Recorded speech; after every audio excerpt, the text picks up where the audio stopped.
Cina ingin kuasai wilayah Indonesia lewat klaim Laut Cina Selatan. Amerika katakan mirip Nazi. Pergerakan Cina untuk menguasai dunia makin kentara dan itu mendapat pantauan dari Amerika Serikat. Direktur Intelijen Nasional Amerika merasa khawatir dengan apa yang dilakukan Cina belakangan ini.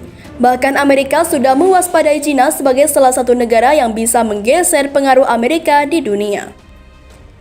Ratcliffe mencontohkan ekspansi wilayah Cina yang semakin agresif di perbatasan India atau mengklaim sejumlah wilayah di Laut Cina Selatan hingga ke Indonesia. Percik-percik konflik terjadi di sepanjang wilayah Laut Cina Selatan dan Amerika tidak membiarkan hal itu terjadi. Mengutip dari Bloomberg, Direktur Intelijen Nasional John Ratcliffe mengatakan bila Cina merupakan ancaman terbesar bagi Amerika dan demokrasi di seluruh dunia sejak Nazi di Jerman.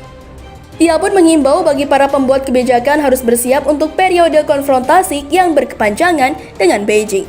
Cina merupakan ancaman terbesar bagi Amerika saat ini dan ancaman terbesar bagi demokrasi dan kebebasan di seluruh dunia, tulis Ratcliffe pada sebuah opini di Wall Street Journal pada Kamis 3 Desember. Secara terang-terangan, kepala mata-mata tertinggi Amerika itu menyebut Cina berusaha menguasai dunia. Intelijennya jelas, Beijing bermaksud untuk mendominasi Amerika dan seluruh planet secara ekonomi, militer, dan teknologi, lanjutnya. Ratcliffe tak sendiri, komentar serupa juga pernah dilontarkan pejabat tinggi administrasi Trump lainnya, termasuk Menteri Luar Negeri Michael Pompeo dan Jaksa Agung William Barr.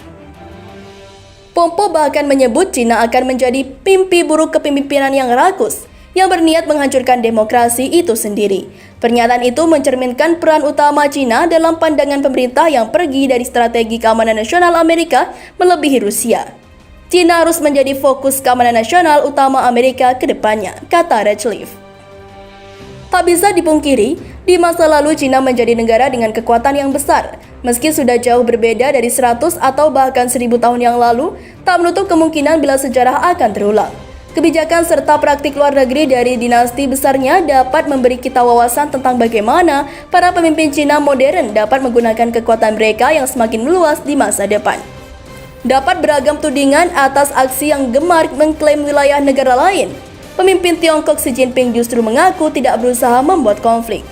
Pernyataan ini diungkap Xi Jinping melalui video yang disiarkan rapat pada PBB yang digelar secara virtual pada bulan September 2020 lalu. Kami tidak pernah mencari kebebasan.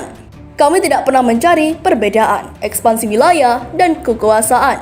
Kami tidak memiliki niat untuk berperang baik dalam perang dingin ataupun panas dengan negara manapun, kata Xi Jinping dalam dilansir dari NDTV. Ia bahkan mengungkapkan seluruh berusaha menyelesaikan konflik melalui jalur damai. Kami akan terus mempersempit perbedaan dan menyelesaikan perselisihan dengan negara lain melalui dialog dan negosiasi, ungkapnya. Hal itu tentu bertentangan dengan situasi militer Tiongkok yang semakin memanas dengan negara oposisinya. Amerika Serikat mengatakan seluruh dunia akan melawan Cina jika mereka menggunakan kekuatan militer di Taiwan. Cina mendapat peringatan bahwa mereka akan menghadapi serangan balik dari seluruh dunia jika menggunakan kekuatan militer melawan Taiwan.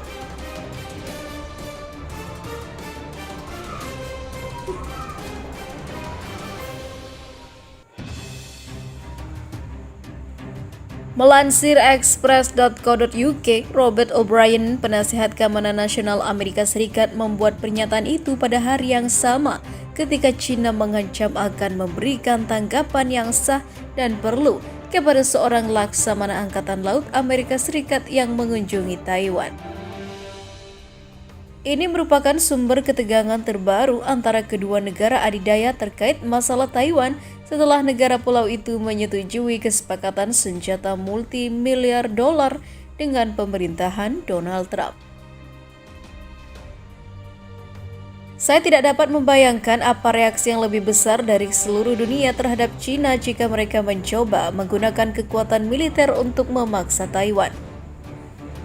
Amerika Serikat akan bersama-sama dengan teman-teman di Taipei. Kami akan terus berada di sana, jelas O'Brien saat berbicara pada hari Senin selama kunjungan ke ibu kota Filipina, Manila. Zhao Lijian, juru bicara Kementerian Luar Negeri China, mengatakan negara itu dengan tegas menentang pertukaran antara Amerika Serikat dan juga Taiwan pada jumpa pers. Reuters melaporkan Michael Stutzman, seorang laksamana dan juga Direktur Intelijen Komando Indo-Pasifik Amerika Serikat, tiba di Taiwan pada hari Minggu. Namun hal ini belum dikonfirmasi oleh pemerintah Amerika Serikat ataupun Taiwan. Di bawah protokol satu negara dua sistem, China, setiap kekuatan asing yang ingin melakukan perjalanan resmi ke Taiwan harus meminta izin dari Beijing terlebih dahulu.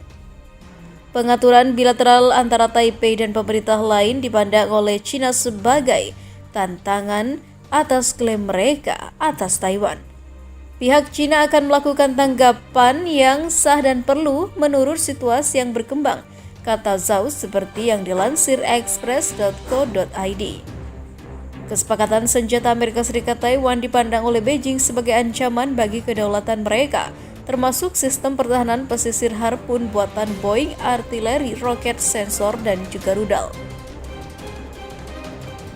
Hal ini memicu kemarahan dari Presiden China Xi Jinping yang mengatakan kepada pasukan di pangkalan militer untuk mengerahkan semua pikiran dan energi mereka untuk mempersiapkan perang.